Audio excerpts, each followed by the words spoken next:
At the beginning of the film, a girl named Soo Rin is interrogated by a psychiatrist.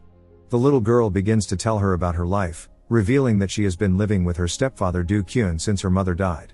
For work reasons, Soo Rin and Do Kyun had to move to Hwano Island, where the girl's stepfather has an important position in an excavation company that digs tunnels through controlled explosions. However, the man does not pay much attention to the girl, and since her mother died, she is no longer happy. Every morning, Soo Rin attends school, and although she has the opportunity to make friends, she prefers to be alone. As her stepfather is absent working in the tunnel, the girl begins to read paranormal stories, and soon feels a great interest, so she opens a blog to talk with others about these topics. One day, the girl replies to several comments on her blog on the school computer, and accidentally leaves the site open, so soon her classmates learn of her interest in the paranormal and tease her. However, on the way out of school, a young orphan named Sungmin approaches her, and tells her that he too likes supernatural stories. In fact, the young man claims to have lived through a few, and soon Sungmin and Soo Rin spend more time together, and begin a beautiful friendship. Before long, the two develop their own symbol-based language to communicate with each other without anyone else being able to understand them, and they use it daily to leave each other notes and plan activities behind everyone else's back. Every day, after school, they roam the town, and perform rituals in search of ghosts. On one of their expeditions, Sungmin takes Soo Rin to an abandoned cabin in the middle of the forest. They explore the place, looking for paranormal events, and there Soo Rin realizes that she is falling in love with her friend, so she kisses him, leaving the boy surprised. One day, Soo Rin sees Sungmin with his 3 friends, planning to infiltrate the tunnel construction site, to watch the explosions up close. The girl joins them, and the 5 of them set off for the forest, infiltrating the area through one of the barbed wire fences, but one of the boys gets scared and decides it's better to go home. The remaining 4 hide on the hill to watch the explosions, but get bored when no detonation occurs after several minutes, so they begin to scout the area. Soon after, they find a small cave in the middle of the forest, and upon entering they see a small subway lake, with a strange glowing orb at the bottom of the water. Very curious about the strange object, and trying to live some paranormal experience, Sungmin decides to dive down to look for the orb, and upon surfacing the object stops glowing. After observing it, Soo Rin says that it looks like an egg, and one of the boys, Tae Shik, claims that it is an egg laid by a time goblin. According to his grandfather's explanation, when there is a full moon, a cave appears in the mountains of the island, where the time goblin lives, and anyone who enters the cave will come out older than before. The boys obviously don't believe him, as they all look the same as before, and then Soo Rin notices that his hairpin is missing, so he goes back to the cave to look for it. Meanwhile, the young boys take care of the egg, and Soo Rin finds her pin, but is surprised to see that the egg is back in the water. The girl comes out confused, and is startled to see that the egg was broken on the ground, and her friends had disappeared. Soo Rin searches for them all over the forest until she gets lost and it gets dark, so she has to rest there. The next day, the police rake the area in search of the young people, and soon find Soo Rin unconscious. Fortunately, the girl is fine, and at the hospital, Detective On introduces himself to her and asks her about her classmates. Soo Rin tells them the story of the cave and the egg they found, and as the detective doesn't believe her, she decides to take them to the site, but upon arrival the cave had disappeared. Minutes later, the case takes an unexpected turn when the detective is informed that the body of one of the boys was found buried on the beach, about 20 kilometers from the village. And to sow more doubts, the autopsy reveals that died of an asthma attack. Several weeks pass since the day of the incident, and the other 2 boys are still missing. Soo Rin feels sad, and without her friend Sungmin, she returns to the introverted girl she was before. One afternoon, the young girl hears a noise outside the house, and when she goes out to investigate, she sees someone running into the woods. She follows him, and runs through the vegetation for several minutes, but unable to catch up with him, she sits down to rest. It is then that the stranger appears, and very astonished he looks at her, as if he had known her before. The man takes off his hood and talks to her, revealing that he is Sungmin, her childhood friend. Frightened, the girl runs in desperation trying to escape from the man, who she doesn't believe is her friend, and when she reaches the road she runs into her stepfather Do Kyun. Soo Rin tells him about the man, and they immediately inform the police, who begin an intensive search for him. She tells Detective On that the stranger in the forest told her he was Sungmin, but that's impossible since Sungmin was the same age as her when she disappeared, so they assume it's a kidnapper. Unfortunately, the police do not find the kidnapper, but they find the girl's diary in the forest, where she and Sungmin used to communicate through their language. Upon returning home, she reads the diary, and sees that it is full of notes left by Sungmin, with everything that happened since the girl went back to the cave to look for her pin. It turns out that they were curious about what was inside the egg, so Seungmin smashed it on the ground, but unfortunately there was nothing inside. Seeing that Su Rin didn't come back from the cave, Seungmin decided to go inside to look for it, finding it still, as if it had frozen. On their way out, the boys look up at the sky and see that even the birds had stopped mid-flight. The three return to the city, finding everyone still in place, and discovering that time had frozen for everyone except them. The boys live what we all dreamed of as children, and although the first few days are fun, playing in the streets and stealing food from restaurants and supermarkets, they soon begin to get bored. They plan to leave the island by boat, to see if beyond the island the world was also frozen, but clearly the water was not flowing, so there was no way they could navigate.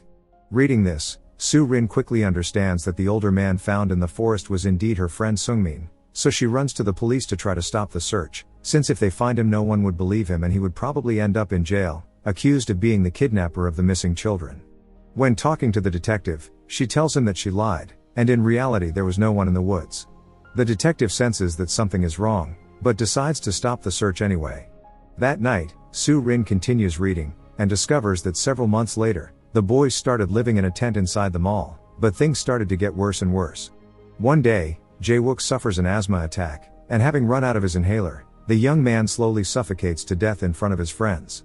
Seungmin and Tae-shik are horrified. They believe they are living a nightmare, and with nothing else to do, they decide to give a dignified farewell to their friend by burying him on the beach. Several years pass, and they are now teenagers, but the world remains the same as the day it all stopped. Neither of them enjoys their life, but they hope that when they turn 20 everything will return to normal. However, they enter their 20s and begin to assume that they will live like this for the rest of their lives.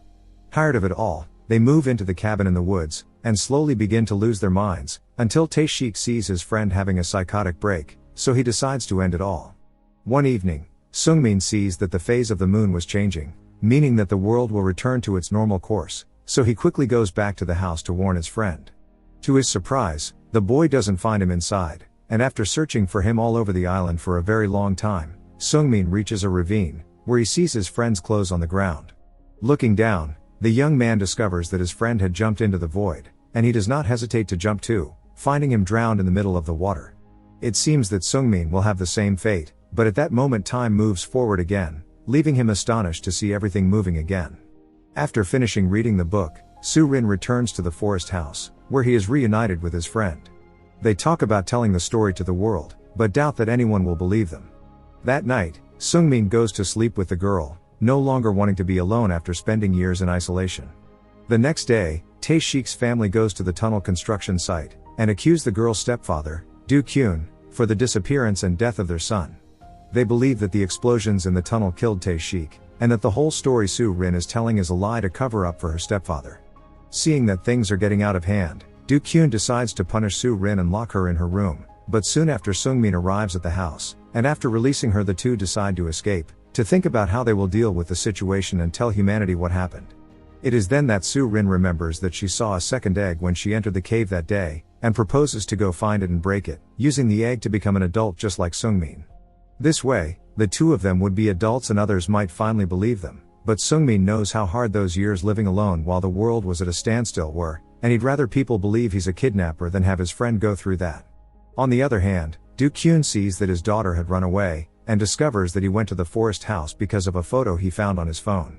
The man goes there at night, and after attacking Seungmin tries to take Su Rin back home, but Seungmin gets up and knocks him out, escaping and taking Su Rin with him. The next day, the police investigate the house, and they assume that Seungmin is a kidnapper, who manipulates the girl into believing he is her friend so that she will be with him. The story makes the news, and soon they find the couple on the run, so the girl finally separates from him to divert the police, asking him to wait for her in the cave. At the police station, Detective On tries to make Su Rin understand that the kidnapper is not her friend and is just lying to her to go with him, but the girl doesn't believe him, and soon asks to go to the bathroom from where she escapes through the window and runs to the cave. After searching for the glowing egg, the girl shows it to Seungmin, but the boy decides not to give it back to her. The young man doesn't want Su Rin to spend several years alone in the world, and prefers to be accused as a kidnapper and murderer, so he escapes into the forest. The police find them and soon they reach the edge of a cliff, where an officer jumps on Seungmin, accidentally knocking the girl over. The detective runs to help her, but they both end up dangling from the cliff. Seungmin reaches out and tries to grab her friend, But at that moment the detective and Soo Rin fall off the cliff. In order to save them, Seungmin decides to break the egg again, stopping time and freezing the fall. Soo Rin suddenly wakes up on a beach, with the detective by her side, and realizes that Seungmin stopped time and moved them to save them. However, what was just an instant for them, for Seungmin was an eternity. Upon returning home, Soo Rin apologizes to Do Kyun for everything that happened and what he put her through, and calls him dad for the first time. The detective comes over to talk to Soo Rin about how they survived the fall, and although the girl doesn't answer, knows what happened, and finds out that she was always telling the truth. Soo Rin finishes telling her story to the psychiatrist, and she is shocked to hear everything that happened, so she asks for permission to write a book about her story. Some time later, Soo Rin is about to leave for a trip to another city to begin her studies, and at the station the psychiatrist comes to see her to give her a copy of the book with her story. On the way to the ferry, Soo Rin sees Seungmin through the car window, but when she goes to look for him, he is gone. Boarding the ferry, the girl meets Seungmin on the deck, and sees that he is already an old man. The movie ends with a scene of them staring into each other's eyes, remembering how much they loved each other and everything they experienced together. Subscribe and turn on notifications to see more videos like this. Leave a like to help the channel out, and thank you for watching.